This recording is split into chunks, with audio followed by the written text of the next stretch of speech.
ਸਤਿ ਸ਼੍ਰੀ ਅਕਾਲ। ਤੁਸੀਂ ਜੁੜੇ ਹੋਏ ਹੋ ਪੰਜਾਬੀ ਰੇਡੀਓ USA ਦੇ ਨਾਲ ਤੇ ਮੈਂ ਹਾਂ ਪ੍ਰਵੀਨ ਸ਼ਰਮਾ ਲੈ ਕੇ ਹਾਜ਼ਰ ਹਾਂ ਤੁਹਾਡਾ ਸਭ ਦਾ ਮਨਪਸੰਦ ਪ੍ਰੋਗਰਾਮ ਖਬਰ ਤੇ ਨਜ਼ਰ। ਖਬਰ ਤੇ ਨਜ਼ਰ ਪ੍ਰੋਗਰਾਮ ਦੇ ਵਿੱਚ ਆਪਾਂ ਜੁੜਾਂਗੇ ਮਿੰਟੂ ਗੁਰਸਰਗਾ ਜੀ ਦੇ ਨਾਲ ਤੇ ਜਾਣਾਂਗੇ ਕੁਝ ਅਹਿਮ ਤੇ ਵੱਡੀਆਂ ਖਬਰਾਂ ਬਾਰੇ, ਕੁਝ ਅਹਿਮ ਟਿੱਪਣੀਆਂ ਤੇ ਖਾਸ ਜਾਣਕਾਰੀਆਂ। ਪਰ ਉਸ ਤੋਂ ਪਹਿਲਾਂ ਧੰਨਵਾਦ ਸਾਡੇ ਸਪਾਂਸਰ ਦਾ ਜਿਹੜੇ ਜ਼ਰੀਆ ਬਣਦੇ ਨੇ ਇਹਨਾਂ ਪ੍ਰੋਗਰਾਮਾਂ ਨੂੰ ਤੁਹਾਡੇ ਤੱਕ ਪਹੁੰਚਾਉਣ ਦਾ। ਖਾਲਸਾ ਇੰਸ਼ੋਰੈਂਸ ਏਜੰਸੀ ਵਾਲੇ ਪਿਛਲੇ ਕਈ ਦਹਾਕਿਆਂ ਤੋਂ ਇੰਸ਼ੋਰੈਂਸ ਦੇ ਵਿੱਚ ਸ਼ਾਨਦਾਰ ਸੇਵਾਵਾਂ ਦੇਣ ਦੇ ਲਈ ਜਾਣੇ ਜਾਂਦੇ ਨੇ। ਕਿਸੇ ਵੀ ਤਰ੍ਹਾਂ ਦੀ ਇੰਸ਼ੋਰੈਂਸ ਦੇ ਲਈ ਤੁਸੀਂ ਇਹਨਾਂ ਦੇ ਨਾਲ 408 272 2500 ਤੇ ਗੱਲ ਕਰ ਸਕਦੇ ਹੋ। ਟਰਕੀਆਨਾ ਇਮੀਗ੍ਰੇਸ਼ਨ ਲਾਅ ਫਰਮ ਵਾਲੇ, ਜੇ ਟਰਕੀਆਨਾ ਇਮੀਗ੍ਰੇਸ਼ਨ ਬਾਬਤ ਤੁਹਾਡਾ ਕੋਈ ਸਵਾਲ ਹੈ, ਕੋਈ ਸਲਾਹ ਤਾਂ ਕਰਨੀ ਹੈ ਤਾਂ 415 909 0503 ਤੇ ਗੱਲ ਕੀਤੀ ਜਾ ਸਕਦੀ ਹੈ। Krishan Dhanota Yuba City, Baljinder Singh Nijjar Woodland, Paramjit Kaur Rangi Vacaville, Harnek Singh Pawla Indian ਕੰਜ਼ੀਨੈਂਟਨ, ਗਰਮੀਤ ਸਿੰਘ ਧਿਆਨ ਕੌਰ ਸਮਰਾ ਮੋਡੈਸਟੋ, ਜੱਸੀ ਗਿੱਲ ਪਲੰਬਿੰਗ ਵਾਲੇ, Dharam Singh Bakersfield, GN lube ਵਾਲੇ ਟਰੱਕ ਵਾਸ਼ ਕਰਦੇ ਨੇ, ਆਇਲ ਚੇਂਜ ਕਰਦੇ ਨੇ, ਏਅਰ ਬ੍ਰੇਕਾਂ ਦਾ ਕੰਮ ਤਸੱਲੀ ਬਖਸ਼ ਕਰਵਾ ਸਕਦੇ ਹੋ। ਨਵੇਂ ਪੁਰਾਣੇ ਟਾਇਰ ਵੀ ਇਹਨਾਂ ਤੋਂ ਲੈ ਸਕਦੇ ਹੋ। ਲੋਕੇਸ਼ਨ ਹੈ ਸੈਂਟਾ ਨੀਲਾ ਦੀ। ਨਿੰਮਾ ਸਹੂਲਤਾਂ ਦੇ ਨਾਲ ਗੱਲ ਕਰ ਸਕਦੇ ਹੋ 209 277 0113 ਤੇ। ਟਰੱਕਾਂ ਦੀ ਸਿਖਲਾਈ ਲੈਣ ਬਾਰੇ ਸੋਚ ਰਹੇ ਹੋ ਤਾਂ ਵੈਸਟ ਕੋਸਟ ਟਰੱਕ ਸਕੂਲ ਵਾਲਿਆਂ ਦੇ ਨਾਲ ਗੱਲ ਕੀਤੀ ਜਾ ਸਕਦੀ ਹੈ। ਅਜੀਤ ਟਵਾਲ ਦਾ ਨੰਬਰ ਨੋਟ ਕਰ ਲਓ 559 800 0590। ਤੇ ਜ਼ੈਂਡਰ ਗਰੁੱਪ ਵਾਲੇ ਕਿਸੇ ਵੀ ਤਰ੍ਹਾਂ ਦਾ ਘਰ ਖਰੀਦਣਾ ਜਾਂ ਘਰ ਵੇਚਣਾ ਜਾਂ ਲੈਣਾ ਤੁਸੀਂ ਹੋਮ ਲੋਨ ਤਾਂ ਇਹਨਾਂ ਦੇ ਨਾਲ ਗੱਲ ਕਰ ਸਕਦੇ ਹੋ। ਨੰਬਰ ਹੈ ਜੀ 559 905 2575। ਜੁੜਦੇ ਹਾਂ ਮਿੰਟੂ ਗੁਰਸਰਗਾ ਜੀ ਦੇ ਨਾਲ ਤੇ ਉਸ ਤੋਂ ਬਾਅਦ ਖਬਰਾਂ ਤੇ ਕਰਦੇ ਹਾਂ ਚਰਚਾ। ਮਿੰਟੂ ਸਤਿ ਸ਼੍ਰੀ ਅਕਾਲ, ਸਵਾਗਤ ਹੈ ਪੰਜਾਬੀ ਰੇਡੀਓ USA ਤੇ ਜੀ।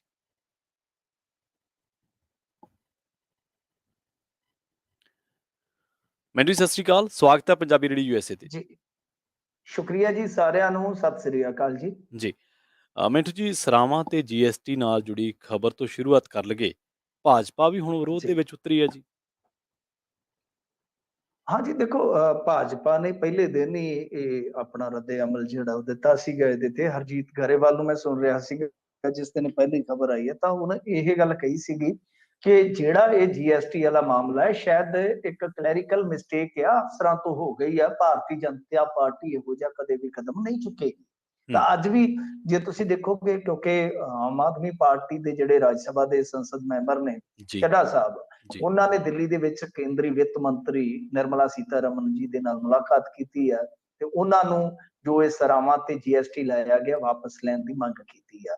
ਇਸ ਤੋਂ ਪਹਿਲਾਂ ਭਗਵੰਤ ਸਿੰਘ ਮਾਨ, ਕੁਲਤਾਰ ਸਿੰਘ ਸੰਧਵਾਂ, ਸਾਰੇ ਜੇ ਆਪਾਂ ਦੇਖੀਏ ਬੀਬਾ ਹਰਸਿਮਰਤ ਕੌਰ ਬਾਦਲ, ਸਾਰੇ ਜਿਹੜੇ ਆ ਉਹ ਵਿਰੋਧ ਜਤਾ ਚੁੱਕੇ ਆ।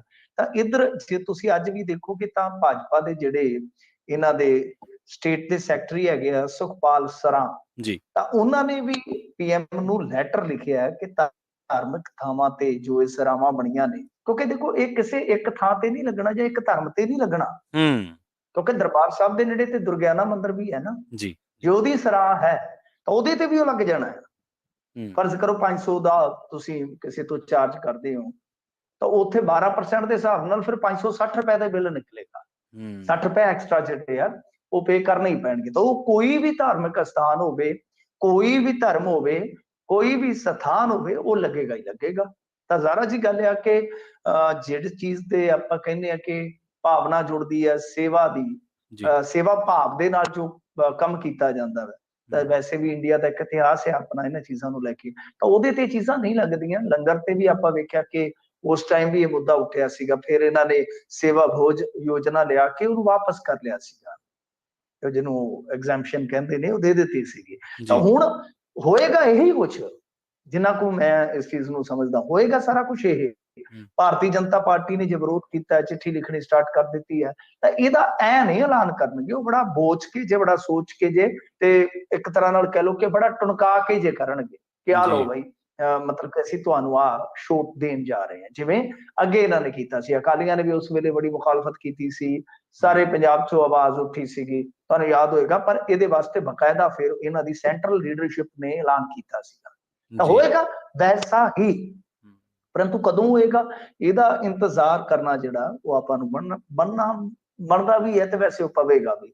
ਤਾਂ ਇੱਧਰ ਗਰੇਵਾਲ ਨੇ ਫਿਰ ਉਹੀ ਗੱਲ ਦੁਹਰਾਈ ਆ ਕਿ ਦੇਖੋ ਮਸਲਾ ਜਿਹੜਾ ਇਹ ਕਲੈਰੀਕਲ ਮਿਸਟੇਕ ਦਾ ਹੀ ਆ। ਭਾਰਤੀ ਜਨਤਾ ਪਾਰਟੀ ਇਦਾਂ ਨਹੀਂ ਕਰ ਸਕਦੀ। ਵੈਸੇ ਆਪਾਂ ਵੇਖੀਏ ਤੇ ਹੈ ਵੀ ਕੰਟਰਾਡਿਕਸ਼ਨ ਇਸ ਮਾਮਲੇ ਦੇ ਵਿੱਚ ਕਿ ਇੱਕ ਪਾਸੇ ਮੋਦੀ ਸਾਹਿਬ ਸਿੱਖ ਧਾਰਮਿਕ ਸਥਾਨਾਂ ਤੇ ਜਾਂਦੇ ਨੇ, ਨਤਮਸਤਕ ਹੁੰਦੇ ਨੇ, ਬੜੀਆਂ ਕਹਿ ਲਈਏ ਕਿ ਸਿੱਖਾਂ ਪ੍ਰਤੀ ਮੋਹ ਹੇਜ ਦੀਆਂ ਗੱਲਾਂ ਕਰਦੇ ਨੇ, ਤਾਂ ਦੂਸਰੇ ਪਾਸੇ ਜੇ ਇਹੋ ਜਿਹੀ ਚੀਜ਼ ਹੁੰਦੀ, ਕਿਉਂਕਿ ਸਿੱਖੀਜ਼ਮ ਦੇ ਵਿੱਚ ਜੇ ਆਪਾਂ ਦੇਖੀਏ ਤਾਂ ਇਹ ਚੀਜ਼ ਬਹੁਤ ਜ਼ਿਆਦਾ ਹੈ। ਇਹ ਤੇ ਇਹੋ ਜਿਹੀ ਕੌਮ ਆ ਕਿ ਇਹਨਾਂ ਨੇ ਗੁਰੂ ਘਰਾਂ ਨੂੰ ਹਸਪਤਾਲਾਂ 'ਚ ਤਬਦੀਲ ਕਰ ਦਿੱਤਾ ਸੀ ਉਸ ਸਮੇਂ, ਜਦੋਂ ਆਪਣੇ ਆਪਣਿਆਂ ਨੂੰ ਹੱਥ ਲਾਉਣੋਂ ਡਰਦੇ ਸੀ। ਜੀ ਤੋ ਇਸ ਕਰਕੇ ਇਹ ਮਸਲਾ ਜਿਹੜਾ ਉਹ ਜ਼ਿਆਦਾਤਰ ਸਿੱਖਾਂ ਨਾਲ ਜੋੜਿਆ ਇਸ ਕਰਕੇ ਜਾਂਦਾ, ਕਿਉਂਕਿ ਸੇਵਾ ਦੀ ਭਾਵਨਾ ਹੈ ਤਾਂ ਵੈਸੇ ਹਰੇਕ ਧਰਮ ਦੇ ਵਿੱਚ ਮੈਸੇਜ ਤੇ ਹੀ ਹੁੰਦਾ, ਪਰ ਆਪਾਂ ਦੇਖਦੇ ਹਾਂ ਕਿ ਜ਼ਿਆਦਾ ਕੀਤੀ ਜਾਂਦੀ ਹੈ ਇੱਧਰੋਂ। ਤਾਂ ਖੈਰ ਇਹ ਸਾਰਾ ਕੁਝ ਚੱਲ ਰਿਹਾ ਹੈ, ਤਾਂ ਆਉਣ ਵਾਲੇ ਸਮੇਂ ਦੇ ਵਿੱਚ ਹੁਣ ਦੇਖੋ ਪਤਾ ਨਹੀਂ ਕੀ ਬਣੇਗਾ ਕੀ ਨਹੀਂ ਬਣੇਗਾ, ਪਰ ਮੇਰਾ ਮੰਨਣਾ ਇਹ ਆ ਕਿ ਆਉਣ ਵਾਲੇ ਦਿਨਾਂ ਦੇ ਵਿੱਚ ਇਹ ਐਲਾਨ ਕਰ ਦੇਣਗੇ, ਇਹਦੇ ਚੋਂ ਵੀ ਐਗਜ਼ੈਂਪਸ਼ਨ ਸਾਨੂੰ ਵੇਖਣ ਨੂੰ ਮਿਲੇਗੀ। ਪਰ ਮੇਰੇ ਖਿਆਲ ਦੇ ਨਾਲ ਜੋ ਵੀ ਹੋਇਆ, ਜਿਹਨੇ ਵੀ ਕੀਤਾ ਗਲਤ ਕੀਤਾ, ਕਿਉਂਕਿ ਇਹਦੇ ਨਾਲ ਆ ਹੁਣ 2-3 ਦਿਨ ਤੁਸੀਂ ਦੇਖ ਲਓ ਕਿ ਇਸ ਬਹਿਸ ਮੁਬਾਹਿਸੇ ਦੇ ਵਿੱਚ ਹੀ ਚਲੇ ਗਏ। ਜੀ ਬਿਲਕੁਲ। ਅਗਲੀ ਖਬਰ ਦੇ ਵੱਲ ਵਧੀਏ ਮਿੰਟੂ ਜੀ, ਤੇ ਗੱਲ ਕਰੀਏ ਪੰਜਾਬ ਸਰਕਾਰ ਦੀ। ਮਾਨ ਸਾਹਿਬ, ਮੁੱਖ ਮੰਤਰੀ ਸਾਹਿਬ ਕਹਿ ਰਹੇ ਨੇ ਪੰਜਾਬ ਦੇ ਵਿੱਚ ਛੇਤੀ ਸ਼ੁਰੂ ਕਰਾਵਾਂਗੇ ਪੰਜਾਬ ਖੇਡ ਮੇਲਾ। ਬਿਲਕੁਲ ਜੀ, ਇਹ ਹੋਣੇ ਚਾਹੀਦੇ ਨੇ। ਵੈਸੇ ਤੇ ਦੇਖੋ ਦੋ ਕਲਚਰ ਦੀ ਹਮੇਸ਼ਾ ਮੰਗ ਕਰਦੇ ਆ ਕਿ ਇੱਕ ਤਾਂ ਸਪੋਰਟ ਕਲਚਰ, ਖੇਡ ਕਲਚਰ, ਤੇ ਦੂਸਰਾ ਪੁਸਤਕ ਕਲਚਰ। ਇਹ ਦੋ ਚੀਜ਼ਾਂ ਹੋਣੀਆਂ ਚਾਹੀਦੀਆਂ ਨੇ, ਇਹਨਾਂ ਨੂੰ ਪਿੰਡ ਪੱਧਰ ਤੇ ਲਿਜਾਣਾ ਚਾਹੀਦਾ ਹੈ। ਕਿਉਂਕਿ ਜਿੱਥੇ ਖੇਡਾਂ ਦੇ ਨਾਲ ਸਰੀਰ ਜਿਹੜੇ ਆ ਉਹ ਨਰੋਏ ਹੁੰਦੇ ਆ, ਉੱਥੇ ਕਿਤਾਬਾਂ ਦੇ ਨਾਲ, ਪੁਸਤਕਾਂ ਦੇ ਨਾਲ, ਸ਼ਬਦ ਦੇ ਨਾਲ ਬੌਧਿਕਤਾ ਜਿਹੜੀ ਉਹ ਮਾਲਾ ਮਾਲ ਹੁੰਦੀ ਹੈ। ਤਾਂ ਸਾਨੂੰ ਦੋਨਾਂ ਚੀਜ਼ਾਂ ਦੀ ਜ਼ਰੂਰਤ ਹੁੰਦੀ ਹੈ। ਬੋਡੀ ਵੀ ਅੱਛੀ ਹੋਣੀ ਚਾਹੀਦੀ ਹੈ, ਸਾਡੀ ਫਿਟਨੈਸ ਵੀ ਵਧੀਆ ਹੋਣੀ ਚਾਹੀਦੀ ਹੈ, ਇੱਕ ਜਵਾਨੀ ਸਾਡੀ ਜਿਹੜੀ ਆ ਚੜ੍ਹਦੀ ਕਲਾ 'ਚ ਹੋਣੀ ਚਾਹੀਦੀ ਆ, ਪਰ ਸਾਡੀ ਬੌਧਿਕਤਾ ਜਿਹੜੀ ਹੈ ਨਾ ਉਹ ਵੀ ਇੱਕ ਸਰਮਾਇਆ ਹੁੰਦਾ ਹੈ ਸਾਡਾ।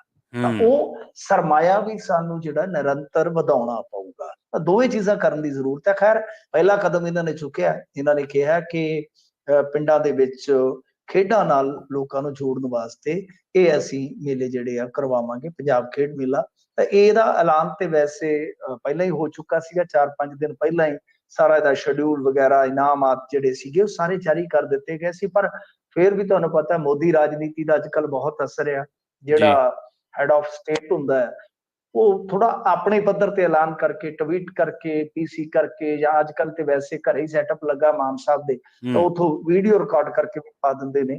ਤਾਂ ਉਹ ਇੱਕ ਅਲੱਗ ਤਰ੍ਹਾਂ ਦੀ ਰਾਜਨੀਤੀ ਆ। ਪਰ ਫਿਰ ਵੀ ਮੈਂ ਇਸ ਚੀਜ਼ ਨੂੰ ਅੱਛਾ ਕਹਾਂਗਾ ਕਿ ਪਹਿਲੇ ਸਾਲ ਹੀ ਇਹਨਾਂ ਨੇ ਪਿੰਡਾਂ ਦੇ ਵਿੱਚੋਂ ਟੈਲੈਂਟ ਚੁੱਕਣ ਦਾ ਫੈਸਲਾ ਕੀਤਾ ਹੈ। ਇਹ ਅੱਛੀ ਗੱਲ ਆ। ਤਾਂ ਉਸ ਟੈਲੈਂਟ ਨੂੰ ਚੁੱਕ ਕੇ ਕਰਨਾ ਕੀ ਆ, ਤਾਂ ਤੁਹਾਨੂੰ ਉਹਦੇ ਵਾਸਤੇ ਵੀ ਇੱਕ ਪਲੇਟਫਾਰਮ ਸਜਾਉਣਾ ਪਵੇਗਾ, ਉਹਦੇ ਵਾਸਤੇ ਵੀ ਮੰਚ ਬਣਾਉਣਾ ਪਏਗਾ ਕਿ ਇਸ ਤੋਂ ਗਾਂਹ ਕੀ ਕੀਤਾ ਜਾਵੇ। ਕਿਉਂਕਿ ਇਹ ਇੱਕ ਪ੍ਰੋਸੈਸ ਹੁੰਦਾ, ਬਹੁਤ ਲੰਬਾ ਹੁੰਦਾ। ਜੇ ਤੁਸੀਂ ਪਿੰਡ ਤੋਂ ਓਲੰਪਿਕ ਪਿੰਡ ਤੱਕ ਜਾਣਾ, ਪਿੰਡ ਤੋਂ ਓਲੰਪਿਕ ਪਿੰਡ ਤੱਕ ਜਾਣਾ, ਤਾਂ ਇੱਕ ਪ੍ਰੋਸੈਸ ਹੁੰਦਾ। ਉਹਦੇ ਵਿੱਚ ਇਹ ਨਹੀਂ ਹੈ ਕਿ ਤੁਸੀਂ 100 ਦਾ ਬੰਦਾ ਚੁੱਕਿਆ ਤੇ 100 ਦਾ 100 ਹੀ ਉੱਥੇ ਪਹੁੰਚਾ ਦਿੱਤਾ, 100 ਦਾ ਬੱਚਾ ਚੁੱਕਿਆ ਤੇ 100 ਦਾ 100 ਹੀ ਤੁਸੀਂ ਏਸ਼ੀਆਡ ਚੈਂਪੀਅਨ ਬਣਾ ਦਿਓਗੇ। ਐਸਾ ਨਹੀਂ ਹੁੰਦਾ। ਤਾਂ ਤੁਹਾਨੂੰ 100 ਚੋਂ 10, 10 ਚੋਂ 1 ਏਦਾਂ ਗਾਂਹ ਲਿਜਾਣਾ ਪੈਂਦਾ ਹੈ, ਚੁਣ ਚੁਣ ਕੇ। ਤਾਂ ਸੋ ਇਸ ਕਰਕੇ ਉਹ ਟੈਲੈਂਟ ਦੀ ਪਛਾਣ, ਉਸ ਟੈਲੈਂਟ ਨੂੰ ਤਰਾਸ਼ਣਾ, ਉਸ ਟੈਲੈਂਟ ਨੂੰ ਉਸ ਮੁਕਾਮ ਤੱਕ ਲਿਜਾਣਾ, ਇਹ ਇੱਕ ਬਹੁਤ ਲੰਮਾ ਪ੍ਰੋਸੈਸ ਹੀ ਨਹੀਂ, ਜਾਂ ਕਹਿ ਲਈਏ ਕਿ ਇੱਕ ਬੜਾ ਚੈਲੰਜਿੰਗ ਸਿਸਟਮ ਹੈ ਸਾਡੇ ਇੱਥੇ ਵਾਸਤੇ। ਮੈਕੈਨਿਜ਼ਮ ਸਾਡਾ ਏਦਾਂ ਦਾ ਹੋਣਾ ਚਾਹੀਦਾ ਕਿ ਅਸੀਂ ਲੈ ਕੇ ਚੱਲੀਏ। ਬਾਕੀ ਅੱਛੀ ਸ਼ੁਰੂਆਤ ਆ, ਪਿੰਡਾਂ ਦੇ ਵਿੱਚੋਂ ਟੈਲੈਂਟ ਚੁੱਕਣ ਦੀ ਜ਼ਰੂਰਤ ਹੈ। ਅੱਜ ਵੀ ਜਿਹੜੇ ਮੈਡਲ ਲਿਆ ਰਹੇ ਨੇ ਜ਼ਿਆਦਾਤਰ ਤੁਸੀਂ ਦੇਖੋਗੇ ਗੇਮਾਂ ਦੇ ਵਿੱਚੋਂ, ਤਾਂ ਉਹ ਜ਼ਿਆਦਾਤਰ ਦਿਹਾਤੀ ਬੈਕਗਰਾਉਂਡ ਜਾਂ ਗੁਰਬਤ ਦੇ ਨਾਲ ਜਿਹੜੇ ਜੂਝਦੇ ਖਿਡਾਰੀ ਆ ਜ਼ਿਆਦਾ ਵਧੇਰੇ ਮਿਲ ਜਾਂਦੇ। ਇਹਦੇ ਵਿੱਚ ਹੁੰਦਾ ਕਿ ਇਹ ਨੈਚੁਰਲੀ ਆ ਕਿ ਜਿੱਥੇ ਇਹ ਚੀਜ਼ਾਂ ਹੁੰਦੀਆਂ, ਸੰਘਰਸ਼ ਹੁੰਦਾ, ਉੱਥੇ ਜ਼ਿਆਦਾ ਟੈਲੈਂਟ ਵੀ ਹੁੰਦਾ ਹੈ। ਉਹ ਅੱਛੀ ਪਹਿਲ ਕਦਮੀ, ਪਰ ਇਹਦੇ ਨਾਲ ਤੁਹਾਨੂੰ ਲਾਇਬ੍ਰੇਰੀ ਐਕਟ ਵੀ ਲੈ ਆਉਣਾ ਚਾਹੀਦਾ, ਤਾਂ ਕਿ ਬੌਧਿਕਤਾ ਦੇ ਮਾਮਲੇ ਦੇ ਵਿੱਚ ਵੀ ਅਸੀਂ ਜੋ ਜੰਗਾਲ ਜਿਹਾ ਲੱਗਾ ਪਿਆ ਹੈ ਨਾ, ਉਸ ਜੰਗਾਲ ਨੂੰ ਖੁਰਚ ਸਕੀਏ, ਜਿਵੇਂ ਉਹ ਰੇਗ ਮਾਰ ਜਿਹਾ ਹੁੰਦਾ ਨਾ, ਮਾਰ ਕੇ। ਜੀ ਬਿਲਕੁਲ ਜੀ। ਅਗਲੀ ਖਬਰ ਦੀ ਗੱਲ ਕਰੀਏ ਪੀਜੀਆਈ ਦੀ। ਚੰਡੀਗੜ੍ਹ ਦੇ ਪੀਜੀਆਈ ਦੇ ਵਿੱਚ ਆਯੁਸ਼ਮਾਨ ਸਕੀਮ ਹਾਲੇ ਤੱਕ ਸ਼ੁਰੂ ਹੀ ਨਹੀਂ ਹੋਈ, ਤੇ ਨਾ ਹੀ ਮਰੀਜ਼ਾਂ ਦਾ ਮੁਫਤ ਇਲਾਜ। ਹਾਂਜੀ ਦੇਖੋ, ਇਹ ਕੱਲ ਚੀਮਾ ਸਾਹਿਬ ਨੇ ਬਕਾਇਦਾ ਇੱਕ ਪੀਸੀ ਕੀਤੀ ਸੀ ਇਸ ਮਾਮਲੇ ਦੇ ਮੁਤਲਕ ਕਿ ਅਸੀਂ ਪੀਜੀਆਈ ਦਾ ਜਿਹੜਾ ਬਕਾਇਆ ਵਾ ਉਹ ਉਤਾਰ ਦਿੱਤਾ ਤੇ ਹੁਣ ਇਲਾਜ ਸ਼ੁਰੂ ਹੋ ਜਾਏਗਾ। ਤਾਂ ਪੀਜੀਆਈ ਨੇ ਦੇਰ ਸ਼ਾਮ ਜਾਂ ਦੇਰ ਰਾਤ ਜਿੰਨੇ ਵੀ ਵਰਸ਼ਨ ਆਏ ਉਹਦੇ ਵਿੱਚ ਕਲੀਅਰ ਕਰ ਦਿੱਤਾ ਸੀਗਾ ਕਿ ਸਾਨੂੰ ਨਾ ਤੇ ਕੋਈ ਪੱਤਰ ਲਿਖਿਆ ਗਿਆ ਹੁਣ ਤੱਕ, ਤੇ ਨਾ ਹੀ ਕੋਈ ਬਕਾਇਆ ਜਿਹੜਾ ਉਹ ਡਨ ਕੀਤਾ ਗਿਆ ਸਾਡਾ, ਨਾ ਹੀ ਉਹਦਾ ਹੱਕ ਖੁਸ਼ ਕੀਤਾ ਗਿਆ। ਤਾਂ ਉੱਤੇ ਬਾਅਦ ਅੱਜ ਵੀ ਜੇ ਤੁਸੀਂ ਦੇਖੋਗੇ ਬਾਅਦ ਦੁਪਹਿਰ ਤੱਕ ਖਬਰਾਂ ਆਉਂਦੀਆਂ ਰਹੀਆਂ, ਰਹਿ ਕੇ ਆਉਂਦੀਆਂ ਰਹੀਆਂ, ਪੁਣ ਕੇ ਆਉਂਦੀਆਂ ਰਹੀਆਂ, ਛਣ ਕੇ ਆਉਂਦੀਆਂ ਰਹੀਆਂ ਕਿ ਉੱਥੇ ਹਾਲੇ ਵੀ ਮਤਲਬ ਜਿਹੜੇ ਕਹਿ ਲਓ ਕਿ PGI ਦੀ ਮੈਨੇਜਮੈਂਟ ਆ, ਉਹ ਕਹਿ ਰਹੀ ਸੀ ਕਿ ਅਸੀਂ ਰੂਟੀਨ ਵਾਂਗੂ ਹੀ ਚੈੱਕ ਕਰ ਰਹੇ ਹਾਂ, ਮਤਲਬ ਕਿ ਜਿਵੇਂ ਮਰੀਜ਼ ਆ ਰਹੇ ਨੇ ਫਿਰ ਉਸੇ ਤਰ੍ਹਾਂ ਹੀ ਅਸੀਂ ਰੂਟੀਨ ਵਾਈਜ਼ ਜੋ ਚੱਲਦਾ ਸਾਡਾ ਕੰਮ ਉਦਾਂ ਹੀ ਵੇਖ ਰਹੇ ਹਾਂ, ਸਪੈਸ਼ਲੀ ਨਹੀਂ ਹੈ ਕੁਛ। ਇਹਦਾ ਮਤਲਬ ਇਹੋ ਹੈ ਨਾ ਕਿ ਹਾਲੇ ਤੱਕ ਸ਼ਾਇਦ ਉਹ ਜਿਹੜੇ ਆਯੁਸ਼ਮਾਨ ਕਾਰਡ ਵਾਲੇ ਗਰੀਬ ਤਬਕੇ ਦੇ ਲੋਕ ਆ ਉਹਨਾਂ ਦਾ ਇਲਾਜ ਸ਼ੁਰੂ ਨਹੀਂ ਹੋਇਆ। ਸੋ ਦਾਅਵਾ ਜ਼ਰੂਰ ਕੀਤਾ ਸੀਗਾ ਚੀਮਾ ਸਾਹਿਬ ਨੇ ਤੇ ਇਹਦੇ ਵਿੱਚ ਉਹ ਸਫਾਈ ਵੀ ਦੇ ਕੇ ਗਏ ਸਨ। ਤੇ ਵੇਖੋ ਜੀ ਗੱਲ ਇਹ ਆ ਕਿ ਪੁਰਾਣੀ ਬੀਮਾ ਕੰਪਨੀ ਜਿਹੜੀ ਸੀ ਉਹਨੇ ਇਕਰਾਰ ਤੋੜ ਦਿੱਤਾ, ਕੁਝ ਨਿੱਜੀ ਹਸਪਤਾਲਾਂ ਨੇ ਇਹ ਕਰ ਦਿੱਤਾ, ਉਹ ਕਰ ਦਿੱਤਾ। ਪਰ ਮਸਲਾ ਇਹ ਆ ਕਿ ਇਹ ਜਿਹੜੀ ਕਹਾਣੀ ਸੀਗੀ ਉਹ ਕਈ ਮਹੀਨੇ ਪਹਿਲਾਂ ਹੀ ਖਰਾਬ ਹੋ ਗਈ ਸੀਗੀ ਜੇ ਆਪਾਂ ਵੇਖੀਏ ਤਾਂ ਇਹਨਾਂ ਨੇ ਉਸ ਚੀਜ਼ ਨੂੰ ਸੰਭਾਲਿਆ ਨਹੀਂ, ਕਿਉਂਕਿ ਮਈ ਦੇ ਦੂਸਰੇ ਪਖਵਾੜੇ ਦੇ ਵਿੱਚ ਜਾ ਕੇ ਇਹ ਸਾਫ਼ ਹੋ ਗਿਆ ਸੀਗਾ ਕਿ ਨਿੱਜੀ ਹਸਪਤਾਲ ਹੁਣ ਆਯੁਸ਼ਮਾਨ ਸਕੀਮ ਦੇ ਤਹਿਤ ਇਲਾਜ ਨਹੀਂ ਦੇਣਗੇ। ਤਾਂ ਇਹਨਾਂ ਨੇ ਗੱਲ ਗੌਲੀ ਹੋਈ ਨਹੀਂ, ਜਦੋਂ ਗੱਲ ਗੌਲੀ ਨਹੀਂ ਹੈ ਤਾਂ ਹੁਣ PGI ਵਾਲਾ ਮਸਲਾ ਉੱਭਰਿਆ ਤਾਂ ਫਿਰ ਇਹਨਾਂ ਨੇ ਤੱਤ ਫਾਟੇ ਸਾਰਾ ਕੁਝ ਕਰ ਦਿੱਤਾ। ਸੋ ਅੱਜ ਵੀ ਜੇ ਤੁਸੀਂ ਦੇਖੋਗੇ ਤਾਂ ਵੱਖ-ਵੱਖ ਹਸਪਤਾਲਾਂ ਦੇ ਵਿੱਚੋਂ ਜਾਂ ਵੱਖ-ਵੱਖ ਸ਼ਹਿਰਾਂ ਦੇ ਵਿੱਚੋਂ ਇਹ ਖਬਰਾਂ ਰਿਪੋਰਟ ਹੋ ਰਹੀਆਂ ਨੇ ਕਿ ਆਯੁਸ਼ਮਾਨ ਦਾ ਇਲਾਜ ਹਾਲੇ ਸ਼ੁਰੂ ਨਹੀਂ ਹੋਇਆ। ਹਾਲਾਂਕਿ ਇਹਨਾਂ ਨੇ ਮੇਰੇ ਖਿਆਲ ਦੇ ਨਾਲ ਇਹ ਵੀ ਦਾਅਵਾ ਕੀਤਾ ਸੀਗਾ ਕਿ ਜਲਦ ਅਸੀਂ ਇਧਰੋਂ ਵੀ ਇਲਾਜ ਸ਼ੁਰੂ ਕਰਵਾ ਰਹੇ ਹਾਂ, ਸਰਕਾਰੀ ਹਸਪਤਾਲਾਂ ਦੇ ਨਾਲ ਗੱਲ ਹੋ ਗਈ ਹੈ, ਨਿੱਜੀ ਹਸਪਤਾਲਾਂ ਨਾਲ ਵੀ ਜਲਦੀ ਅਸੀਂ ਕਰ ਲਾਂਗੇ। ਪਰ ਹਾਲ ਦੀ ਘੜੀ ਕੁਝ ਐਸਾ ਹੋਇਆ ਨਹੀਂ। ਇਹ ਕਰਨਾ ਬਹੁਤ ਜ਼ਰੂਰੀ ਹੈ। ਇਕੱਲਾ ਆਯੁਸ਼ਮਾਨ ਦਾ ਮਸਲਾ ਨਹੀਂ ਹੈ। ਜੇ ਤੁਸੀਂ ਵੱਡੇ ਸ਼ਹਿਰਾਂ ਦੀ ਗੱਲ ਕਰੋ, ਚਾਹੇ ਜਲੰਧਰ ਹੈ, ਲੁਧਿਆਣਾ ਹੈ, ਪਟਿਆਲਾ ਹੈ, ਅੰਮ੍ਰਿਤਸਰ ਹੈ, ਜਿੱਥੇ ਬਹੁਤ ਵੱਡੇ ਹਸਪਤਾਲ ਨੇ, ਫਰੀਦਕੋਟ ਵੀ ਲਾ ਲਓ। ਫਰੀਦਕੋਟ ਤੇ ਅੱਜ ਕੱਲ ਦੋ ਚੀਜ਼ਾਂ ਕਰਕੇ ਬੜਾ ਚਰਚਾ ਦੇ ਵਿੱਚ ਹੈ, ਇੱਕ ਪੁਰਾਣੇ ਰਾਜੇ ਦੀ ਜ਼ਮੀਨ ਦਾ ਮਸਲਾ ਤੇ ਦੂਜਾ ਇਸ ਟਾਈਮ VC ਦਾ ਮਸਲਾ। ਤਾਂ ਫਰੀਦਕੋਟ ਵੀ ਵਿੱਚ ਲੈ ਲਓ। ਤਾਂ ਜਿੰਨੇ ਵੀ ਇਹ ਵੱਡੇ ਸ਼ਹਿਰਾਂ ਦੇ ਵੱਡੇ ਹਸਪਤਾਲ ਆ, ਉੱਥੇ ਜਿੰਨੀਆਂ ਦਵਾਈਆਂ ਕਿਤੇ 264 ਆ ਤਾਂ ਉੱਥੇ ਮੌਜੂਦ ਕਿੰਨੀਆਂ ਦਵਾਈਆਂ ਮਿਲ ਕਿੰਨੀਆਂ ਉਪਲਬਧ ਕਿੰਨੀਆਂ ਨੇ, ਉਹ 47 ਹੈ ਜੀ, 150 ਹੈ। ਤਾਂ ਕਹਿਣ ਦਾ ਭਾਵ ਇਹ ਹੈ ਕਿ ਦਵਾਈਆਂ ਦੀ ਕਿੱਲਤ ਇੱਕ ਵੱਖਰਾ ਵਿਸ਼ਾ ਹੈ। ਹੁਣ ਆਯੁਸ਼ਮਾਨ ਦਾ ਚੱਕਰ ਇਹ ਆ ਕਿ ਆਯੁਸ਼ਮਾਨ ਤਾਂ ਜਦੋਂ ਤੁਸੀਂ ਮੰਨ ਲਓ ਕਿਸੇ ਡਾਕਟਰ ਤੋਂ ਡੇਟ ਲੈ ਲਈ ਆ ਜੀ, ਤਾਂ ਉਧਰੋਂ ਪੈ ਗਿਆ ਇਹਨਾਂ ਦਾ ਰੇੜਕਾ। ਹੁਣ ਉਧਰੋਂ ਆਪਰੇਸ਼ਨ ਹੋਣਾ, ਮਰੀਜ਼ ਤੜਫ ਰਿਹਾ ਹੈ, ਮਸੀਂ ਉਹ ਆਪਰੇਸ਼ਨ ਦੀ ਡੇਟ ਆਈ ਹੈ, ਉਹ 1000 ਸੁੱਟ ਦਿੰਦਾ। ਡਾਕਟਰ ਕਹਿੰਦਾ ਕਿ ਨਹੀਂ ਪੈਸੇ ਨਹੀਂ ਆਏ ਸਾਹਿਬ, ਮੈਂ ਤੇ ਨਹੀਂ ਕਰਾਂਗਾ। ਤਾਂ ਮਤਲਬ ਕਿ ਮਰੀਜ਼ ਤੇ ਰਗੜਿਆ ਗਿਆ ਨਾ।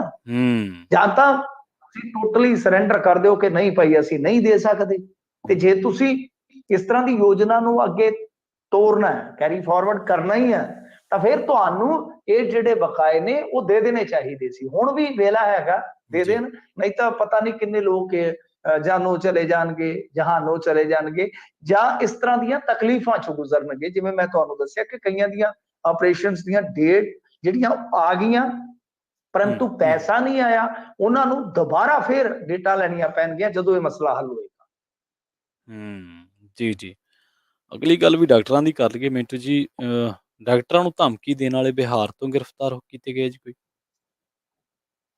ਹਾਂਜੀ ਦੇਖੋ, ਇਹ ਦੋ ਫੇਰ ਗ੍ਰਿਫਤਾਰ ਕਰਕੇ ਲਿਆਂਦੇ ਇਹਨਾਂ ਨੇ। ਬੀਤੇ ਦਿਨ ਹੀ ਇੱਥੋਂ ਹਰਿਆਣੇ ਚੋਂ ਫੜੇ ਸੀਗੇ ਇਹਨਾਂ ਨੇ।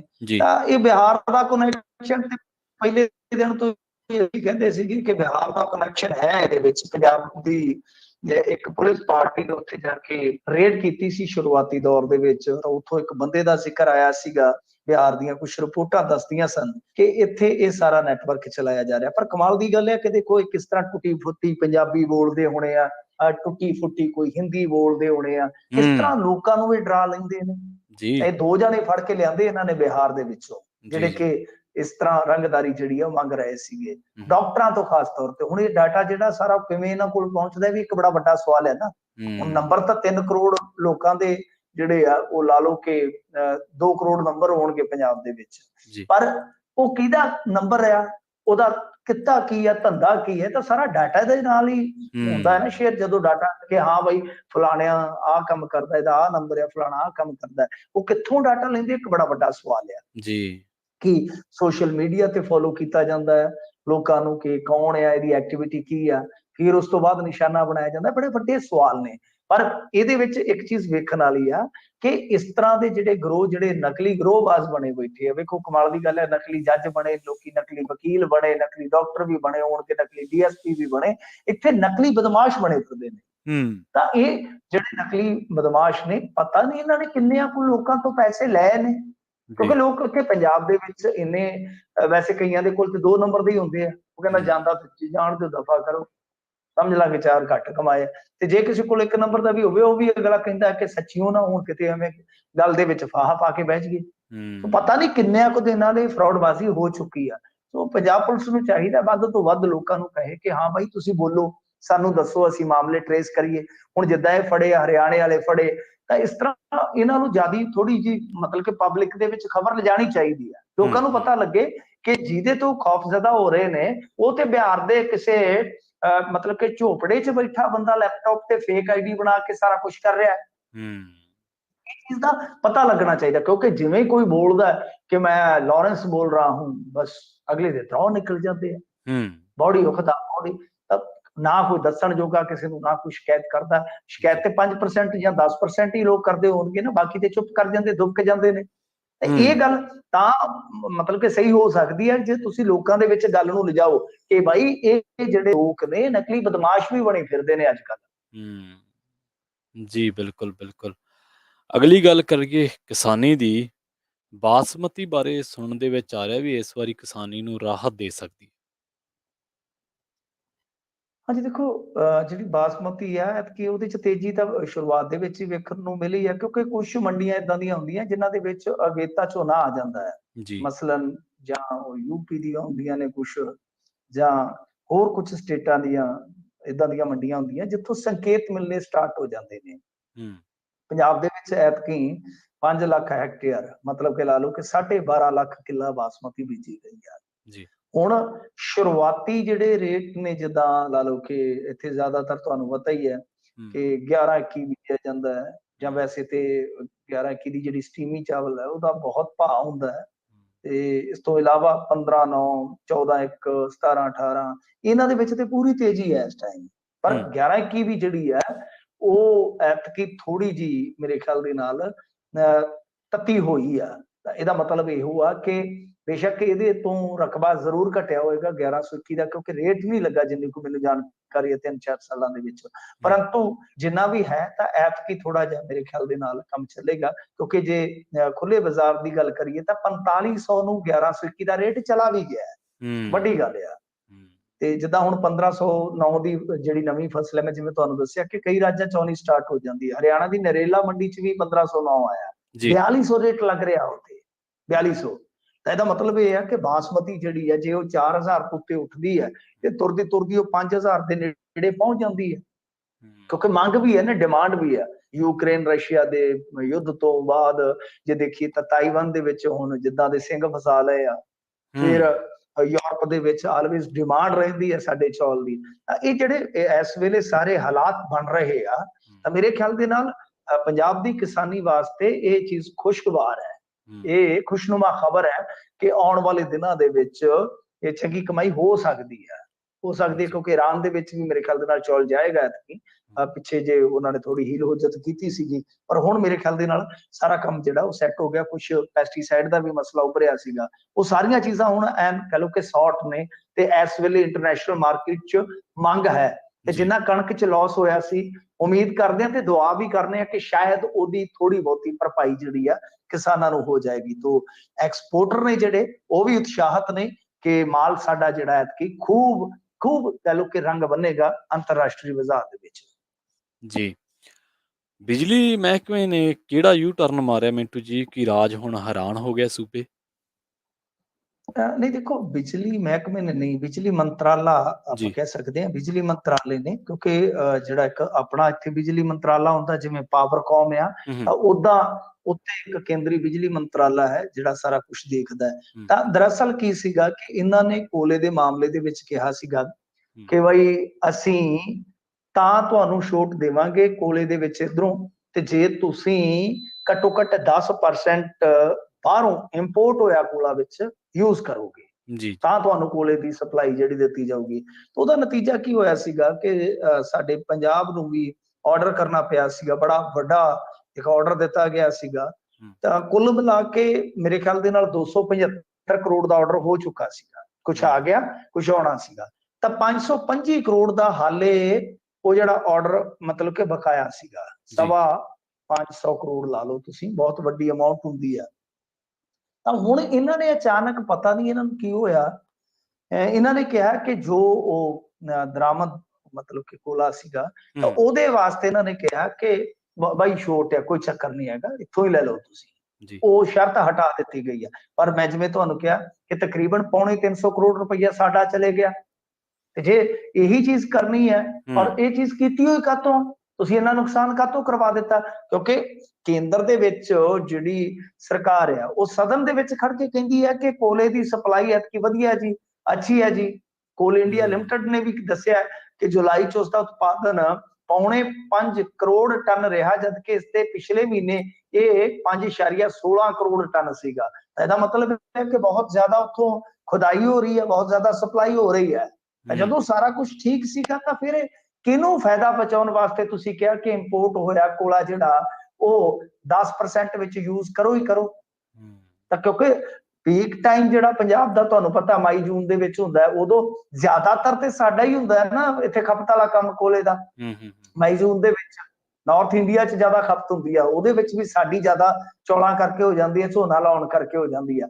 ਸੋ ਇਸ ਕਰਕੇ ਇਹ ਜਿਹੜਾ ਰਗੜਾ ਬੰਨ ਦਿੱਤਾ, ਹੁਣ ਉਹਦੀ ਕੌਣ ਭਰਪਾਈ ਕਰੇਗਾ? ਹੂੰ, ਪਰ ਸਾਡੀ ਲੀਡਰਸ਼ਿਪ ਤੇ ਖੁੱਲ ਕੇ ਬੋਲਦੀ ਵੀ ਨਹੀਂ ਅੱਜ ਕੱਲ, ਇਹਨਾਂ ਮੁੱਦਿਆਂ ਤੇ ਬੋਲਦਾ ਹੀ ਕੀ ਹੈ? ਉਹ ਜੀ, ਤੇ ਦੱਸਦੇ ਵੀ ਨਹੀਂ ਹੈ ਕਿ ਲੋਕਾਂ ਨੂੰ ਆਹ ਹੋਇਆ ਜੀ, ਇਹਨਾਂ ਨੇ ਹੂੰ, ਆਹ ਕੀਤਾ, ਇਹਨਾਂ ਨੇ ਆਹ ਕੀਤਾ। ਤਾਂ ਖੁੱਲ ਕੇ ਇਸ ਮਾਮਲੇ 'ਚ ਬੋਲਣ ਦੀ ਜ਼ਰੂਰਤ ਹੈ, ਖੁੱਲ ਕੇ ਉਹਨਾਂ ਦੇ ਨਾਲ ਗੱਲ ਕਰਨ ਦੀ ਜ਼ਰੂਰਤ ਹੈ ਕਿ ਤੁਹਾਡੀਆਂ ਜਿਹੜੀਆਂ ਪਾਲਿਸੀਆਂ ਹੈ, ਉਹ ਤੇ ਜਿਵੇਂ ਉਹ ਕਹਿੰਦੇ ਮੋਏ ਨੂੰ ਮਾਰੇ ਸ਼ਾਹ ਮਦਾਰ, ਕਿ ਅਸੀਂ ਤੇ ਪਹਿਲਾਂ ਹੀ ਰਗੜੇ ਪਏ ਆ, ਸਾਨੂੰ ਹੋਰ ਰਗੜਾ ਬੰਨ ਦਿੰਦੀਆਂ ਨੇ ਇਸ ਤਰ੍ਹਾਂ ਦੀਆਂ ਪਾਲਿਸੀਆਂ ਤੁਹਾਡੀਆਂ। ਹੂੰ, ਜੀ, ਜੀ, ਜੀ, ਜੀ। ਮਿੰਟੂ ਜੀ ਬਹੁਤ-ਬਹੁਤ ਧੰਨਵਾਦ ਤੁਹਾਡਾ ਇਹਨਾਂ ਖਾਸ ਜਾਣਕਾਰੀਆਂ ਦੇ ਲਈ। ਜੀ ਸ਼ੁਕਰੀਆ। ਜੀ। ਸੋ ਇਹ ਸਨ ਆਪਣੇ ਨਾਲ ਮਿੰਟੂ ਗੁਰਸਰੀਆ ਜੀ, ਜਿਨ੍ਹਾਂ ਦੇ ਨਾਲ ਆਪਾਂ ਕਿ ਅਹਿਮ ਖਬਰਾਂ ਨੂੰ ਲੈ ਕੇ ਬਿਜਲੀ ਮਹਿਕਮੇ ਨਾਲ ਜੁੜੀ ਖਬਰ ਨੂੰ ਲੈ ਕੇ, ਉਸ ਤੋਂ ਬਾਅਦ ਬਾਸਮਤੀ ਬਾਰੇ ਤੇ ਉਸ ਤੋਂ ਬਾਅਦ ਡਾਕਟਰਾਂ ਨੂੰ ਧਮਕੀ ਦੇਣ ਵਾਲਾ ਬਿਹਾਰ ਵਾਲਾ ਗਰੋਹ, ਚੰਡੀਗੜ੍ਹ ਦੇ ਪੀਜੀਆਈ ਦੇ ਵਿੱਚ ਆਯੁਸ਼ਮਾਨ ਸਕੀਮ ਤੇ ਸਿੰਗਲਾ ਦੀ ਮੀਟਿੰਗ ਦੀ ਹਾਜ਼ਰੀ ਨੇ ਆਮ ਆਦਮੀ ਪਾਰਟੀ ਕਸੂਤੀ ਫਸਾਈ ਤੇ ਪੰਜਾਬ ਦੇ ਵਿੱਚ ਜਲਦ ਸ਼ੁਰੂ ਹੋਵੇਗਾ ਪੰਜਾਬ ਖੇਡ ਮੇਲਾ। ਇਹਨਾਂ ਖਬਰਾਂ ਨੂੰ ਲੈ ਕੇ ਆਪਾਂ ਚਰਚਾ ਕੀਤੀ ਹੈ। ਵੇਲਾ ਹੋ ਚੱਲਿਆ ਇੱਕ ਛੋਟੀ ਜਿਹੀ ਬ੍ਰੇਕ ਲੈਣ ਦਾ ਪ੍ਰੋਗਰਾਮ ਦੇ ਵਿੱਚ, ਕਿ ਤੁਸੀਂ ਕਿਤਨੇ ਜਾਓ, ਜੁੜੇ ਰਹੋ ਪੰਜਾਬੀ ਰੇਡੀਓ ਯੂਐਸਏ ਦੇ ਨਾਲ। ਅਸੀਂ ਹੁਣੇ ਪਰਤਾਂਗੇ ਇੱਕ ਸ਼ਾਰਟ ਬ੍ਰੇਕ ਤੋਂ ਬਾਅਦ।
ਬ੍ਰੇਕ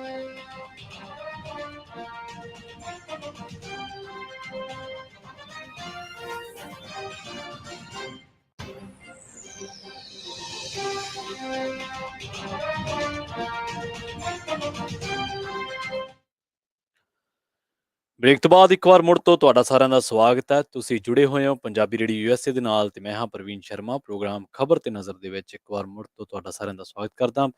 ਪ੍ਰੋਗਰਾਮ ਦੇ ਇਸ ਹਿੱਸੇ ਦੇ ਵਿੱਚ ਕੁਝ ਹੋਰ ਅਹਿਮ ਖਬਰਾਂ ਬਾਰੇ ਚਰਚਾ ਕਰਦੇ ਹਾਂ। ਰੁਖ ਕਰਦੇ ਹਾਂ ਜਲੰਧਰ ਦਾ, ਜਿੱਥੇ ਜਲੰਧਰ ਦੇ ਇੰਡਸਟਰੀਅਲ ਏਰੀਏ ਦੇ ਵਿੱਚ ਜਿਹੜਾ ਯੂਕੋ ਬੈਂਕ ਪੈਂਦਾ, ਉੱਥੋਂ ਨਕਾਬਪੋਸ਼ ਲੁਟੇਰਿਆਂ ਨੇ 15 ਲੱਖ ਰੁਪਏ ਲੁੱਟ ਲਏ ਤੇ ਉੱਥੇ ਇੱਕ ਔਰਤ ਮੌਜੂਦ ਸੀ, ਉਹਦੇ ਗਹਿਣੇ ਲੁੱਟ ਲਏ। 3 ਨਕਾਬਪੋਸ਼ ਬੈਂਕ ਦੇ ਅੰਦਰ ਦਾਖਲ ਹੁੰਦੇ ਆ ਤੇ ਹਥਿਆਰਾਂ ਦੇ ਦਮ ਤੇ 15 ਲੱਖ ਰੁਪਏ ਲੁੱਟ ਲੈਂਦੇ ਆ ਤੇ ਫਿਰ ਇੱਕ ਔਰਤ ਦੇ ਸੋਨੇ ਦੇ ਗਹਿਣੇ ਵੀ ਲੁੱਟ ਕੇ ਫਰਾਰ ਹੋ ਗਏ।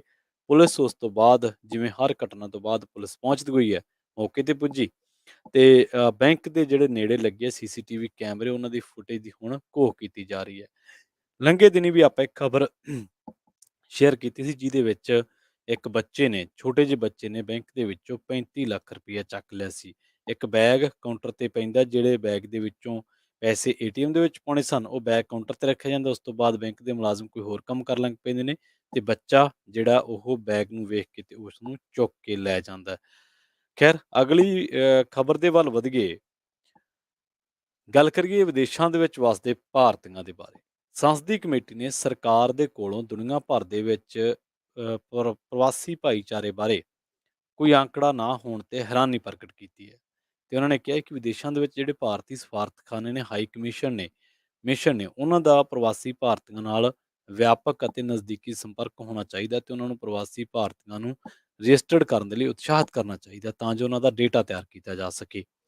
ਇਹ ਗੱਲ ਸੰਸਦ ਦੇ ਵਿੱਚ ਜਦੋਂ ਪੇਸ਼ ਕੀਤੀ ਗਈ, ਸੰਸਦ ਮੈਂਬਰ ਪੀਪੀ ਚੌਧਰੀ ਨੇ, ਭਾਜਪਾ ਦੇ, ਉਹਨਾਂ ਨੇ ਅਗਵਾਈ ਵਾਲੀ ਜਿਹੜੀ ਵਿਦੇਸ਼ ਮਾਮਲਿਆਂ ਦੀ ਸਥਾਈ ਕਮੇਟੀ ਦੀ ਰਿਪੋਰਟ ਦੇ ਵਿੱਚ ਕਹੀ ਗਈ ਹੈ, ਪ੍ਰਵਾਸੀ ਭਾਰਤੀਆਂ ਦੁਆਰਾ ਭੇਜੀ ਗਈ ਰਕਮ ਬਾਰੇ ਪੁੱਛੇ ਜਾਣ ਤੇ ਵਿਦੇਸ਼ ਮੰਤਰਾਲੇ ਨੇ ਕਿਹਾ ਕਿ ਦੂਜੇ ਦੇਸ਼ਾਂ ਤੋਂ ਆਪਣੇ ਪਰਿਵਾਰਾਂ ਨੂੰ ਭੇਜੀ ਰਕਮ ਬਾਰੇ ਕੋਈ ਸਹੀ ਅੰਕੜੇ ਉਪਲਬਧ ਨਹੀਂ। ਹਾਲਾਂਕਿ ਇਸ ਵਿਸ਼ੇ ਤੇ ਵਿਸ਼ਵ ਬੈਂਕ ਦੀ ਰਿਪੋਰਟ ਦੇ ਵਿੱਚ ਖੁਲਾਸਾ ਹੋਇਆ ਕਿ ਸਾਲ 2021 ਦੇ ਵਿੱਚ ਪ੍ਰਵਾਸੀ ਭਾਰਤੀਆਂ ਨੇ ਆਪਣੇ ਪਰਿਵਾਰਾਂ ਨੂੰ 87 ਅਰਬ ਡਾਲਰ ਦੀ ਰਾਸ਼ੀ ਭੇਜੀ ਸੀ ਤੇ ਭਾਰਤ ਇਸ ਸ਼੍ਰੇਣੀ ਦੇ ਵਿੱਚ ਸਭ ਤੋਂ ਅੱਗੇ ਦੱਸਿਆ ਗਿਆ ਸੀ। ਪ੍ਰਵਾਸੀ ਭਾਰਤੀਆਂ ਨੇ ਜਿੰਨੇ ਵੀ ਰਕਮਾਂ ਭੇਜੀਆਂ, ਉਹਨਾਂ ਦੇ ਵਿੱਚ ਭਾਰਤ ਸਭ ਤੋਂ ਅੱਗੇ ਸੀ। ਦੇਖੋ, ਕਿੰਨੀ ਹੈਰਾਨੀ ਦੀ ਗੱਲ ਹੈ ਕਿ ਜੇਕਰ ਇੱਥੋਂ ਕਿਸਾਨੀ ਅੰਦੋਲਨ ਦੇ ਲਈ ਕੋਈ ਬੰਦਾ ਪੈਸਾ ਭੇਜਦਾ ਹੈ, ਜਾਂ ਕੋਈ ਬੰਦਾ ਕਹਿੰਦਾ ਕਿ ਚੱਲ ਬਹਿਬਲ ਕਲਾਂ ਜਿਹੜਾ ਮੋਰਚਾ ਲੱਗਿਆ, ਜਾਂ ਕੋਈ ਜੀਰੇ ਫੈਕਟਰੀ ਵਾਸਤੇ ਮੋਰਚਾ ਲੱਗਿਆ, ਤਾਂ ਅਗਲਾ ਕਹਿੰਦਾ ਯਾਰ ਆਪਾਂ ਕੋਈ ਬਣਦਾ ਸਰਦਾ ਕੋਈ ਯੋਗਦਾਨ ਪਾ ਦਿੰਦੇ ਆ। ਪਰ ਉਦੋਂ ਸਾਰੀਆਂ ਰਕਮਾਂ ਦੀ ਜਾਂਚ ਹੋ ਜਾਂਦੀ ਹੈ। ਤੁਹਾਨੂੰ ਯਾਦ ਹੋਣਾ, ਸੁਖਦੇਵ ਸਿੰਘ ਕੋਕਰੀ ਕਲਾਂ ਤੋਂ ਵੀ ਪੁੱਛ ਪੜਤਾਲ ਹੋਈ ਸੀ, ਜਿਹੜੇ ਕਿ ਭਾਰਤੀ ਕਿਸਾਨ ਯੂਨੀਅਨ ਦੇ ਵਿੱਚ ਆਗੂ ਨੇ। ਉਹਨਾਂ ਤੋਂ ਪੁੱਛ ਪੜਤਾਲ ਹੋਈ ਸੀ ਤੇ ਐਨਆਈਏ ਨੇ ਪੁੱਛ ਪੜਤਾਲ ਦੇ ਨੋਟਿਸ ਉਹਨਾਂ ਨੂੰ ਭੇਜੇ ਸੀਗੇ ਕਿ ਤੁਸੀਂ ਆਪਦੀਆਂ ਰਕਮਾਂ ਜਿਹੜੀਆਂ ਤੁਹਾਨੂੰ ਬਾਹਰੋਂ ਮਿਲਦੀਆਂ, ਉਹਨਾਂ ਦਾ ਹਿਸਾਬ ਕਿਤਾਬ ਦਿਓ। ਇੱਥੇ ਕੋਈ ਵੀ ਪ੍ਰੋਟੈਸਟ ਹੁੰਦਾ, ਉਹਦੀ ਹਰ ਖਬਰ, ਕਿਸੇ ਵੀ ਮਸਲੇ ਤੇ ਤੁਸੀਂ ਪ੍ਰੋਟੈਸਟ ਕਰਦੇ ਹੋ, ਅਮਰੀਕਾ, ਕੈਲੀਫੋਰਨੀਆ, ਫ੍ਰੈਜ਼ਨੋ, ਜਿੱਥੇ ਵੀ ਤੁਸੀਂ ਰਹਿੰਦੇ ਹੋ, ਛੋਟੇ ਤੋਂ ਛੋਟੇ ਸ਼ਹਿਰ ਦੇ ਵਿੱਚ, ਵੱਡੇ ਤੋਂ ਵੱਡੇ ਮਹਾਨਗਰਾਂ ਤੋਂ ਦੂਰ ਕਿਸੇ ਵੀ ਥਾਂ ਤੇ, ਉਹਦੀ ਹਰ ਇੱਕ ਦੀ ਰਿਪੋਰਟ ਇੰਡੀਅਨ ਸਰਕਾਰ ਕੋਲੇ ਜਾਂਦੀ ਹੈ, ਭਾਰਤ ਸਰਕਾਰ ਕੋਲੇ ਜਾਂਦੀ ਹੈ। ਔਰ ਉਹ ਰਿਪੋਰਟਾਂ ਲਿਜਾਂਦਾ ਕੌਣ ਆ, ਇੱਥੋਂ ਕਿਵੇਂ ਰਿਪੋਰਟ ਹੁੰਦੀਆਂ, ਉਹਦੇ ਬਾਰੇ ਦੱਸਣ ਦੀ ਲੋੜ ਨਹੀਂ, ਉਹ ਸਭ ਨੂੰ ਪਤਾ ਹੀ ਆ। ਪਰ ਇਹ ਸਰਕਾਰ ਹੁਣ ਕਿਉਂ ਨਹੀਂ ਅਧਿਕਾਰਤ ਅੰਕੜਾ ਜਿਹੜਾ ਜਾਰੀ ਕਰਨਾ ਚਾਹੁੰਦੀ, ਇਹਦੇ ਬਾਰੇ ਸਰਕਾਰ ਜਿਹੜੀ ਹੈ ਉਹ ਉਹੀ ਦੱਸ ਸਕਦੀ ਹੈ। ਪਰ ਹੈਰਾਨੀ ਪ੍ਰਗਟਾਈ ਹੈ, ਕਈ ਮਾਹਰਾਂ ਨੇ ਵੀ ਹੈਰਾਨੀ ਪ੍ਰਗਟਾਈ ਹੈ ਕਿ ਸਰਕਾਰ ਇਹ ਅੰਕੜੇ ਲੁਕਾ ਕਿਉਂ ਰਹੀ ਹੈ, ਜਦ ਕਿ ਸਰਕਾਰ ਕੋਲੇ ਪੈਣੀ ਪੈਣੀ ਦਾ ਹਿਸਾਬ ਹੈ ਕਿ ਕਿਹਨੇ ਕਿਹੜੀ ਟ੍ਰਾਂਜੈਕਸ਼ਨ ਕਿੱਥੋਂ ਕੀਤੀ ਤੇ ਉਹ ਕਿਹੜੇ ਬੰਦੇ ਨੂੰ ਗਈ ਤੇ ਗਾਂਹ ਉਹ ਲੱਗੀ ਕਿੱਥੇ। ਤੁਸੀਂ ਇੱਕ ਵਾਰੀ ਰਕਮ ਭੇਜ ਕੇ ਵੇਖ ਲਓ, ਕੋਈ ਵੀ ਜਿਹੜੀ ਕਾਨੂੰਨ ਢੰਗ ਦੇ ਨਾਲ, ਤੇ ਉਹਦਾ ਕੋਈ ਵੇਰਵਾ ਨਾ ਦਿਓ, ਫਿਰ ਵੇਖੋ ਉਧਰਲੇ ਬੰਦਿਆਂ ਨੂੰ, ਪੰਜਾਬ ਵਾਲਿਆਂ ਨੂੰ ਕਿਵੇਂ ਤੰਗ ਕਰਦੀ ਹੈ ਈਡੀ ਜਾਂ ਕੋਈ ਹੋਰ। ਬੈਂਕਾਂ ਵਾਲੀ ਰਿਪੋਰਟ ਕਰ ਦਿੰਦੇ ਆ। ਕਿਸੇ ਬੈਂਕ ਦੇ ਵਿੱਚ ਜਦੋਂ 5-6 ਲੱਖ ਤੋਂ ਜ਼ਿਆਦਾ ਰਕਮ ਇੱਕ ਵਾਰੀ ਜਮ੍ਹਾਂ ਹੁੰਦੀ ਹੈ, ਬੈਂਕ ਵਾਲੇ ਨਾਲ ਦੀ ਨਾਲ ਉਹਦੀ ਰਿਪੋਰਟ ਕਰ ਦਿੰਦੇ ਕਿ ਜੀ ਆਹ ਰਕਮ ਆਈ ਹੈ, ਇਹਦੇ ਵੇਰਵੇ ਲਓ। ਹਾਲਾਂਕਿ ਜਿਹੜੇ ਬੰਦੇ ਕੋਲੇ ਚੰਗੀ ਪੈਲੀ ਹੈ, 30-35 ਕਿੱਲੇ, 40 ਕਿੱਲੇ, ਤੇ ਉਹਦੀ ਜੇ ਮੰਨ ਲਓ 40 ਕਿੱਲੇ ਪੈਲੀ 50,000 ਨੂੰ ਵੀ ਠੇਕੇ ਤੇ ਲੱਗੇ ਤੇ 20 ਲੱਖ ਰੁਪਈਆ ਬਣਦਾ, ਤੇ ਉਹ ਪਹਿਲੀ ਕਿਸ਼ਤ 10 ਲੱਖ ਰੁਪਈਆ ਤਾਂ ਜਮ੍ਹਾਂ ਕਰਾਊਗਾ ਹੀ, ਚਲੋ ਬੰਦਾ ਬਾਅਦ ਦੇ ਵਿੱਚ ਜਿਵੇਂ ਮਰਜ਼ੀ ਵਰਤੇ।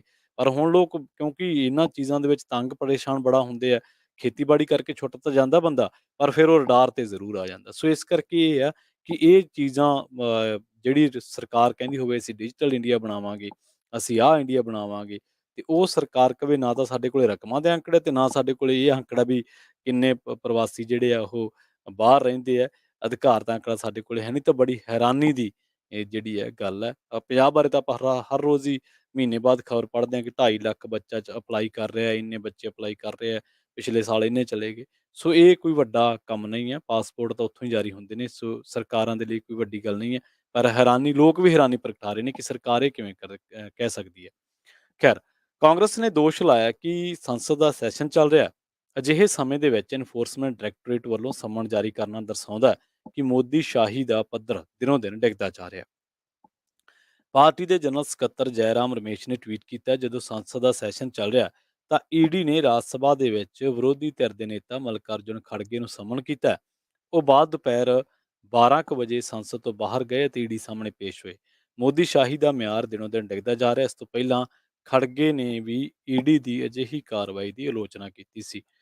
ਇੱਕ ਕੌੜਾ ਸੱਚ ਆ, ਸ਼ਾਇਦ ਉਹ ਕਈਆਂ ਨੂੰ ਚੰਗਾ ਵੀ ਨਹੀਂ ਲੱਗਣਾ।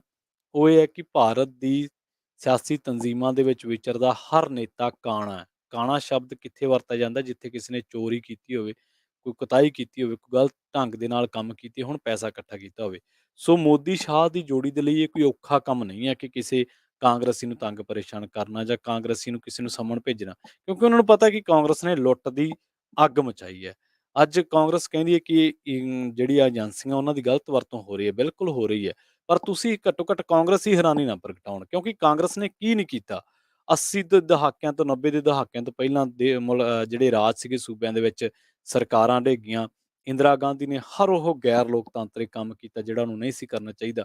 ਆਪਦੀ ਧੌਣ ਦਾ ਕਿੱਲਾ ਰੱਖਣ ਵਾਸਤੇ ਉਹਨੇ ਐਮਰਜੈਂਸੀ ਲਾਈ ਕਿ ਦੇਸ਼ ਦੇ ਵਿੱਚ ਜੇ ਮੇਰੀ ਮੈਂਬਰਸ਼ਿਪ ਜਾਂਦੀ ਹੈ ਤੇ ਮੈਂ ਐਮਰਜੈਂਸੀ ਲਾ ਦੂੰ। ਇਸ ਤੋਂ ਵੱਡਾ ਹੰਕਾਰ ਦਾ ਮਿਆਰ ਕੀ ਹੋ ਸਕਦਾ ਹੈ? ਸੋ ਕਾਂਗਰਸ ਨੇ ਹਰ ਉਹ ਕੰਮ ਕੀਤਾ। ਸੁਪਰੀਮ ਕੋਰਟ ਨੇ 2014 ਦੇ ਵਿੱਚ ਸੀਬੀਆਈ ਨੂੰ ਕਿਹਾ ਸੀਗਾ ਕਿ ਤੁਸੀਂ ਪਿੰਜਰੇ ਦਾ ਤੋਤਾ, ਪੈਰਟ ਆਫ ਕੇਜ, ਸੋ ਪਿੰਜਰੇ ਦਾ ਤੋਤਾ ਸੀਬੀਆਈ ਵਰਗੀ ਏਜੰਸੀ ਨੂੰ ਕਿਹਾ ਸੀ। ਉਸ ਤੋਂ ਬਾਅਦ ਫਿਰ ਆਪਾਂ ਦੇਖਿਆ ਕਿ ਕਿਵੇਂ ਰਫੇਲ ਡੀਲ ਦੇ ਵਿੱਚ ਰਕੇਸ਼ ਅਸਥਾਨਾਂ ਦੀਆਂ ਬਦਲੀਆਂ ਹੁੰਦੀਆਂ, ਉਹ ਸਾਰਾ ਘਟਨਾਕ੍ਰਮ ਅਸੀਂ ਦੇਖਿਆ। ਸੋ ਇਹ ਸ਼ੁਰੂਆਤਾਂ ਕਾਂਗਰਸ ਨੇ ਕੀਤੀਆਂ, ਪਰ ਇਹਨੂੰ ਅਸਲੀ ਜਾਮਾ ਜੇ ਏਜੰਸੀਆਂ ਦੀ ਦੁਰਵਰਤੋਂ, ਗਲਤ ਵਰਤੋਂ ਜਾਂ ਏਜੰਸੀਆਂ ਦੇ ਜ਼ਰੀਏ, ਕਾਨੂੰਨਾਂ ਦੇ ਜ਼ਰੀਏ ਕਿਸੇ ਨੂੰ ਆਪਦਾ ਏਜੰਡਾ ਲਾਗੂ ਕਰਨਾ, ਤਾਂ ਇਹਨੂੰ ਅਸਲ ਦੇ ਵਿੱਚ ਲਾਗੂ ਕਰਕੇ ਦਿਖਾਇਆ ਮੋਦੀ ਨੇ ਤੇ ਖਾਸ ਕਰਕੇ ਅਮਿਤ ਸ਼ਾਹ ਨੇ। ਕਿਉਂਕਿ ਜਿਸ ਤਰੀਕੇ ਨਾਲ ਉਹਨੇ ਬਾਂਹ ਮਰੋੜੀ ਹੈ ਦੇਸ਼ ਦੇ ਵੱਡੇ ਵੱਡੇ ਲੀਡਰਾਂ ਦੀ, ਅੱਜ ਪੰਜਾਬ ਦੇ ਵਿੱਚ ਵੇਖ ਲਓ ਤੁਸੀਂ, ਸੁਖਪਾਲ ਖਹਿਰਾ ਸੁਖਬੀਰ ਬਾਦਲ ਨੂੰ ਕਹੀ ਜਾਣਗੇ। ਸੁਖਪਾਲ ਖਹਿਰਾ ਤਾਂ ਚਲੋ ਫਿਰ ਭਾਜਪਾ ਦੇ ਬਾਰੇ ਬੋਲਦੇ ਨੇ।